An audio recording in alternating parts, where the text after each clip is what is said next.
Halo, hai Sobat DM, ketemu lagi kita di Dapat Media. Nah, Sobat DM, sekarang kita sudah berada di kediaman dari Dr. Dharma Putra SPKK Konsultan. Wih, beliau adalah pemilik dari DNI Skincare yang siapa sih nggak tahu di Bali? Seperti apa sih? Kita akan cari tahu hanya di Open the Secret.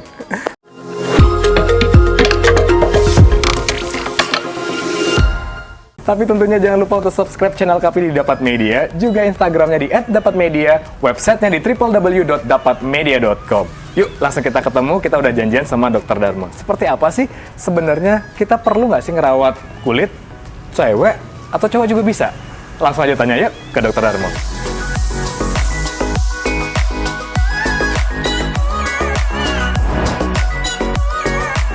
Om Swastiastu, Dok. Swastiastu. Menapi Gatra. Beci. Wah, seru banget kalau ngeliat dokter nih. Wah, seger gitu ya. Karena siap, bicara siap. kulitnya masih seger gitu ya. Penasaran nih, kita boleh ngobrol-ngobrol, Dok? Boleh, siap. Ari.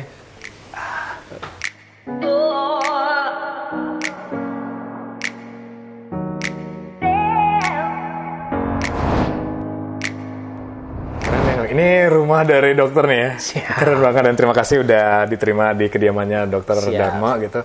Siap. Penasaran, Dok, kulit Iya. gitu, Dok. Kenapa sih harus mengambil spesialis kulit gitu, Dok? Ya. Kulit sih sebenarnya pertama yang paling simpelnya bapak saya dokter kulit. Oh, oke. Jadi kan Jadi turun-temurun ya, Dok ya. kalau udah orang tuanya dokter atau usaha atau apapun, kita minimal 50% udah tahu lah kebiasaan atau apa. Yang utama pasiennya udah dapat juga. Gitu deh. Yang kedua itu kalau saya sih bang pengen jadi dokter itu pengen ngelihat ngobatin pasien sesuatu itu kelihatan hasilnya. Oke. Kayaknya ada kepuasan gitu loh. Bayangin orang yang dari datang awalnya gatal-gatal gitu, kita obatin, besoknya kontrol gitu, wih sudah hilang gitu lah. Iya, Ada iya. kepuasan tersendiri. Jadi kalau dokter kulit kan langsung kelihatan. Beda dengan penyakit yang dalam atau apa kan emang nggak kelihatan. Benar. Gitu dah. Kepuasan dari saya sih gitu. Wow, keren banget. Nah, kan ini kan dari orang tua nih, Dok, Iya, ya kan? iya. Dokter kulit dan akhirnya Dr. Dharma pun memutuskan untuk mengikuti orang tua gitu. Awalnya ada kesulitan atau ternyata emang ada tantangan tersendiri nggak, Dok? Ya, kalau saya sih agak lebih mudah. Tantangannya lebih kecil sih jadinya. Iya. Cuman kalau untuk jadi dokternya sudah lumayan ngikutin. Termasuk misalnya bapak dokter, dosen di Udayana. Jadi saya ikut lulus spesialis, saya pun jadi dosen di Udayana. Kemudian yang susah itu adalah yang saya mencoba mentransformasi juga ke urusan bisnis. Oke. Artinya memang keluarga nggak ada basic bisnis dan saya juga nggak ada pelajaran bisnis, tapi coba ngembangin usaha klinik kecantikan gitu. Oke, jadi Dr. Dharma ini selain memang menjadi dokter spesialis kulit, Ya. langsung terjun di dunia bisnisnya gitu ya, Dok? kan, betul. Karena mikirnya juga itu kenapa sih bisnis juga mikirnya kalau saya tuh tipe santai sebenarnya. Tipe santai, malas kerja itu sebenarnya. Ya, makanya kalau sekarang ini ya investasi dulu deh, Pak. Masih muda, ya udah kita kerja semaksimal mungkin biar nanti setelahnya itu bisa nggak banyak waktu lah untuk santai. Kenapa saya bikin buat usaha tuh karena mikirnya kalau pun jadi pengusaha bisa lebih mudah ngatur waktu. Lebih ke sana sih jadinya. Oke, kan sekarang kan dokter kan emang tetap praktek ya? Ya. Dan juga bikin usaha gitu. Nah, bagi waktunya, Dok, gimana tuh? Iya. Karena kan sama-sama prioritas nih, Dok. Iya, jadi kan saya kan ngajar juga, kemudian ada praktek juga, ada usaha. Tapi memang kita tuh harus milih salah satunya Oke. ya. Dalam artian mana yang lebih dominan. Yang utama sih saya tetap ngajar di rumah sakit. Dan juga yang kedua usaha. Jadi yang memang harus ada yang dikalahin. Gak bisa full semua diambil ya. Iya. Jadi kayak dokter standarnya kan misalnya praktek malam. Saya udah nggak praktek malam. Kemudian di klinik pun idealnya banget sih kita kan pasien itu adalah tiap hari lah kita dokter tuh nyari pasien tuh nyari dokternya gitu loh. Iya. Kita harus nerima bahwa ya udah nggak selalu saya bisa harus hadir. Jadi saya hanya praktek seminggu sekali. Jadi harus ada yang Oke. dikurangi baru karena saya perlu waktu untuk berpikir. Iya. Berpikir untuk ngurusin usaha itu luar biasa emang 24 jam misalnya. Malah lebih banyak waktunya ya. Karena kita harus cari ide, cari ini apalagi zaman pandemi sekarang ya. Artinya kan benar-benar semua tuh udah roller coaster lah kalau kita bisa riding the wave lah istilahnya.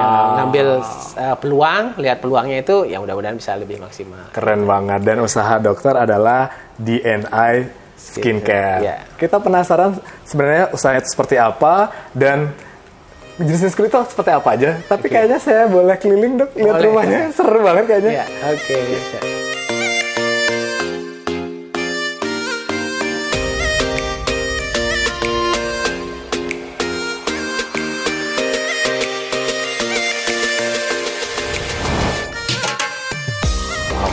suasananya dok.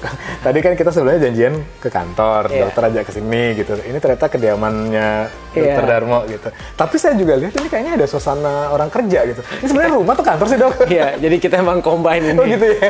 Intinya karena waktu terbatas kan, artinya kalau selain ngajar dan lain-lain ya, yang nomor utama tuh kan anak. Wow. Jadi kan anak, keluarga itu yang utama. Jadi kita buat di rumah itu sekaligus ada kantornya. Jadi biar kalau minimal kalau ke kantor di luar kerjaan ngajar dan lain-lain ya kita masih bisa di rumah. Artinya anak-anak ya kalau sesempatnya udah kadang turun, ketemu, ngobrol atau apa gitu masih sempat. Oh, jadi kerja tapi masih nggak jauh-jauh dari keluarga gitu ya, Dok? Keluarga. Jadi minimal nanti kalau ada anak kangen gitu langsung ketemu aja. Kalau gitu. bosen, jenuh ya udah tinggal ketemu sama anak-anak.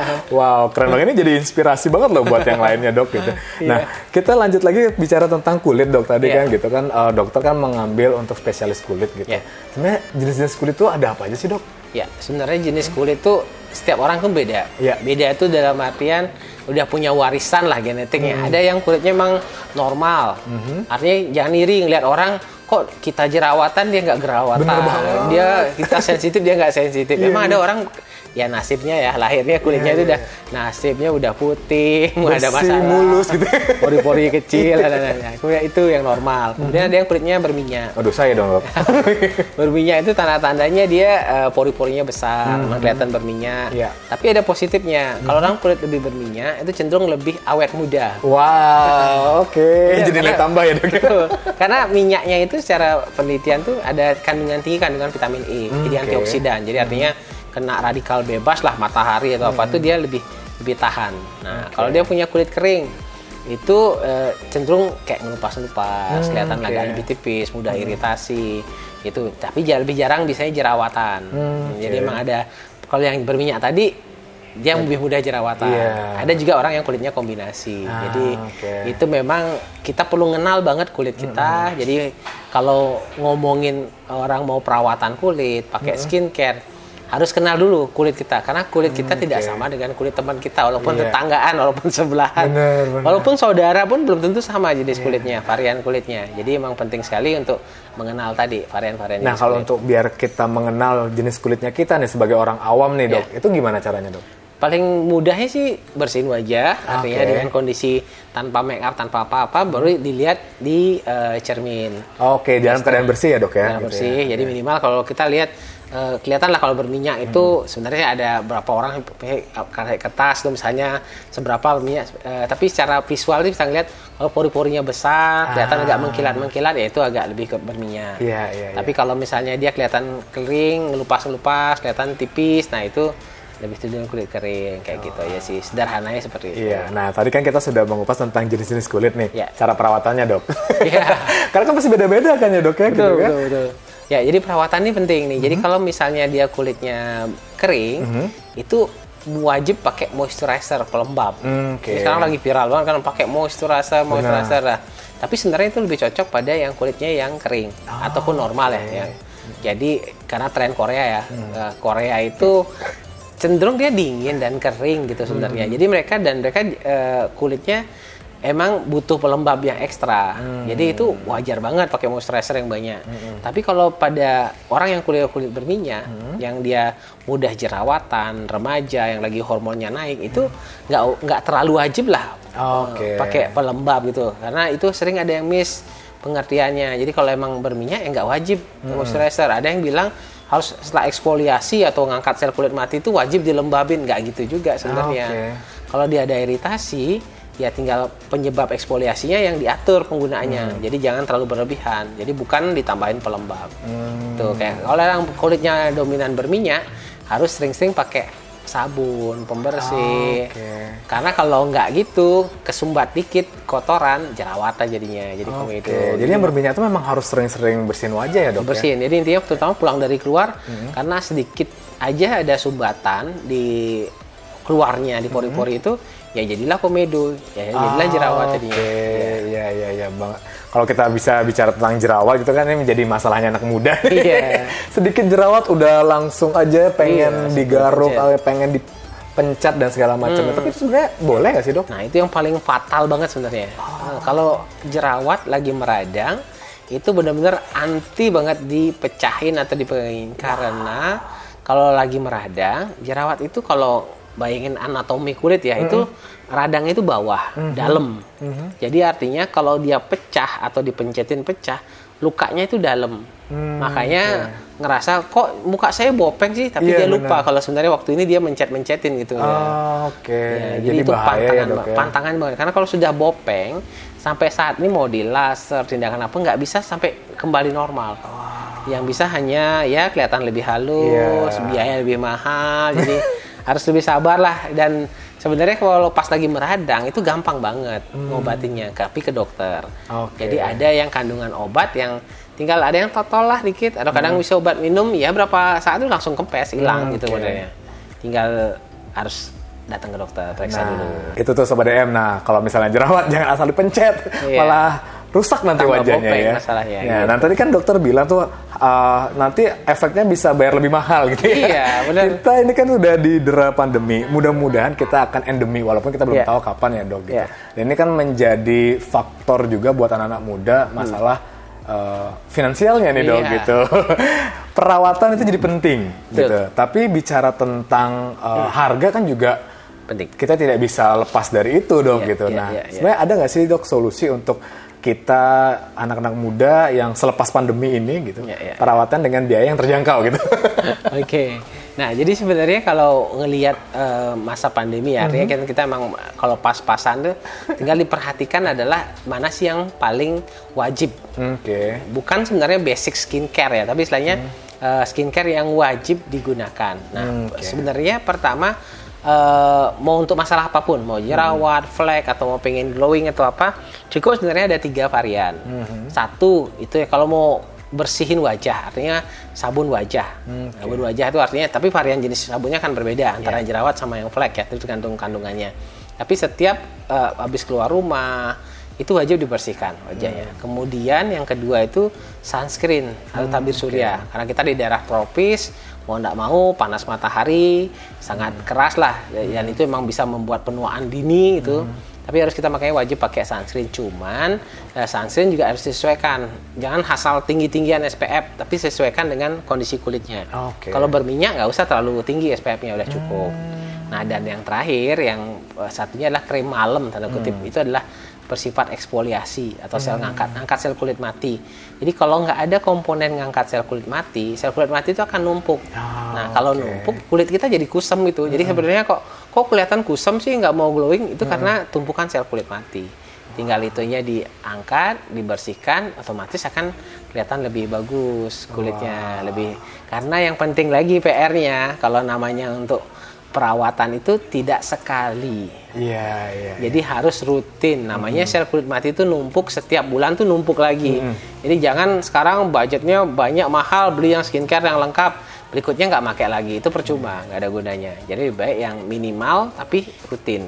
Wow, keren banget ya. Jadi benar-benar kita harus memperhatikan bagaimana jenis kulit kita, perawatannya, dan juga supaya kita nggak merogoh kocek yang begitu dalam ya gitu. Nggak harus dalam-dalam lah, yang penting bisa rutin. Iya, itu dia. Nah, kita bicara tentang kulit udah tadi, Dok. Bicara tentang perawatannya juga udah. Terus bicara tentang bisnis yang nggak jauh-jauh dari kesehatan kulit, kecantikan kulit gitu ya. Pengen tahu nih, DNI ini udah berapa lama, Dok? Kalau DNI sendiri, kalau kliniknya itu dari 2007. 2007? Ya.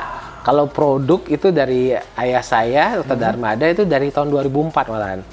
Jadi udah belasan tahun lah produk kita dan klinik kita gitu. Jadi udah belasan tahun. Yang tadinya itu cuma satu klinik atau sudah banyak dalam satu waktu itu? Ya, jadi awalnya sih kita satu klinik yang di Jalan Tukadyeho. Jadi kita ada bapak perlu beli rumah lah kecil untuk yang tempat klinik itu. Kemudian setelah saya pulang dari Surabaya, selesai pendidikan spesialis, baru kita nabung-nabung lah, baru akhirnya bisa tempat yang lebih besar di tempat yang sekarang, sebagai pusatnya. Terus akhirnya setelah di Bali, kita coba juga di luar Bali untuk buka-buka cabang. Wow, ternyata udah ada juga di luar Bali gitu ya. Berapa banyak sekarang cabangnya, Dok? Total kita di 30 klinik. Wow, dari 1 jadi 30 ya, keren banget. Jadi perawatan kulit itu sebenarnya tidak hanya untuk perempuan aja, tapi juga laki-laki bisa gitu. Nah, ini pun bisa untuk cowok. Nah, kita juga ada di Holdi DNI sendiri ya. Kita ada promo Jumat tampan setiap hari. 50%. Khusus untuk yang laki-laki gitu ya, biar tampil lebih tampan. Kita juga kaget juga. Ternyata kalau Jumat tuh cowok-cowok banyak dia. Wah.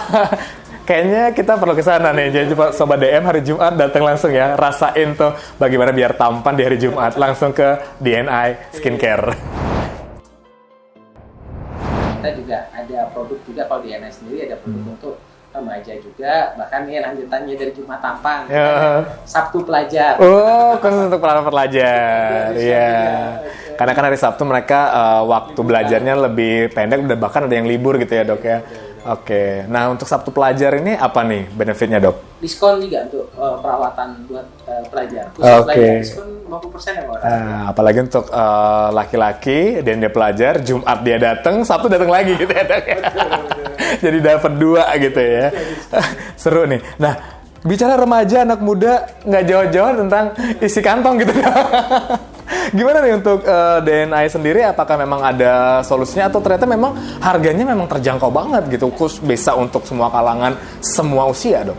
Ya, kalau harga sebenarnya kita sih istilahnya pas lah di kantor. Oke. Jadi banyak sih yang kadang kaget, istilahnya dikirain DNI itu mahal harganya. Tapi setelah dicoba, ternyata nggak segitu, benar. Ada pasien yang sampai minjem duit loh. Minjem duit 1 jutaan lah gitu, karena mikir mau ngilangin jerawatnya, udah stres banget kemana-mana, minjem duit untuk datang mau perawatan ke klinik. Setelah ke klinik ternyata nggak segitu harganya ya, bayangannya dia udah berjuta-jutaan. Kita cuma ratusan ribu aja. Wow, jadi keren banget, itu salah satu benefit di mana ini adalah produk lokal gitu ya, tapi kualitasnya internasional yang tentunya harus dibuktikan langsung ya, Dok ya. Jadi Sobat DM yang mau benar-benar kulitnya cerah dan juga awet muda, langsung aja datang ke DNI Skincare. Pengen ngulik-ngulik sama dokter nih, dokternya langsung nih. Nah, dokternya kan juga terkenalnya sangat dekat sama komunitas, organisasi gitu, dan ikut banyak gitu ya, Dok. Itu tujuannya apa, Dok? Ya, jadi ini kembali karena saya basicnya dokter, nggak pernah kuliah bisnis, belajar paling cepat tuh dari nanya ke teman. Nanya langsung ke pengusaha itu sendiri. Ya, jadi kita nanya langsung formula sukses mereka, bukan lagi inspirasi ya. Kalau kita di usaha itu kan langsung saya punya masalah ini, tanya teman yang bisnis ini, gimana dia mengatasinya. Nah, itu langsung bisa dapat ilmu yang banyak. Makanya saya pertama gabung di HIPMI, kemudian sempat di Kadin Bali, sekarang saya di Kadin Indonesia Pusat. Di HIPMI pun saya di HIPMI Pusat, sama ada namanya Entrepreneur Organization, sama Gekraf sekarang juga. Wow. Jadi banyak organisasi, tapi kita juga banyak sudut pandang, banyak teman, dan zaman sekarang kembali ke zaman Avengers sekarang. Ini zaman kolaborasi. Benar. Itu benar-benar berguna banget. Selain kita dapat ilmu di organisasi, kita dapat mewujudkan ide-ide kita.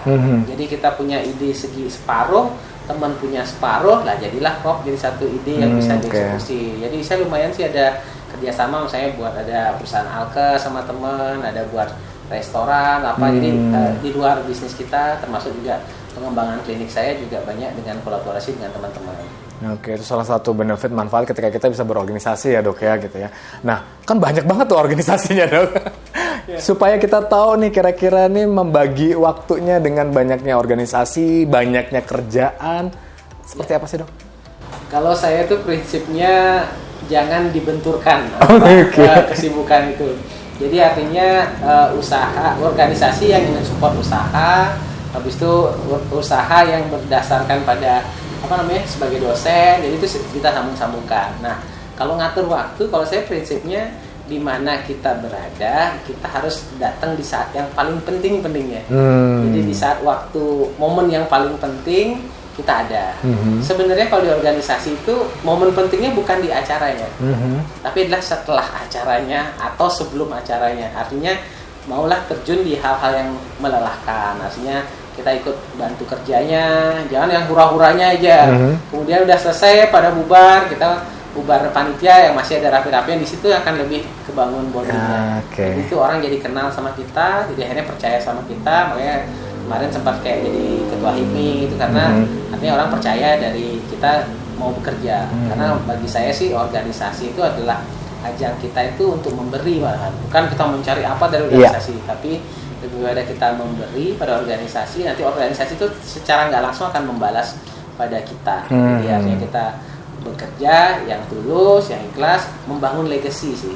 Prinsip saya di organisasi itu kita bangun legacy, jadi orang-orang tuh akan mengenal kita sebagai apa, dan di saat kita memimpin sesuatu itu seperti apa, itu akan ke bawah kemana. Itu semacam kurikulum vitae yang tidak tertulis. Iya, benar banget. Kalau kita sudah cacat di satu itu akan kemanapun, oh ya hati-hati sama itu, dulu gini orangnya. Tapi kalau kita udah bisa berhasil, orang akan bisa ngelihat gitu. Jadi intinya kalau berorganisasi jangan berharap banyak, tapi kita harus banyak memberi, itu akan menjadi track record lah. Keren banget, jadi bisa mendapatkan legacy yang berdampaknya luar biasa gitu ya dok ya? Jangka panjang, Iya. tidak tertulis. Wow, keren banget dok ini.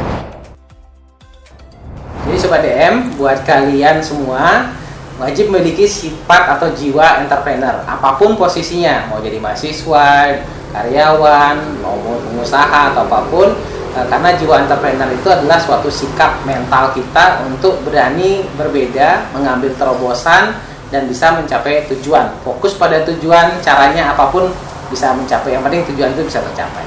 Oke, mungkin demikian, terima kasih. Keren banget Dokter Dharma, terima kasih. Waktu kita terbatas, tapi kita nanti bisa ketemu lagi untuk mengupas lebih dalam lagi tentang kulit, tentang dokter dan juga DNI tentunya gitu ya. Nah, kalau misalnya nih buat Sobat DM yang pengen tahu lebih dekat sama dokter, bisa follow IG-nya di? Boleh, Dharma 181. Dan juga DNI-nya di?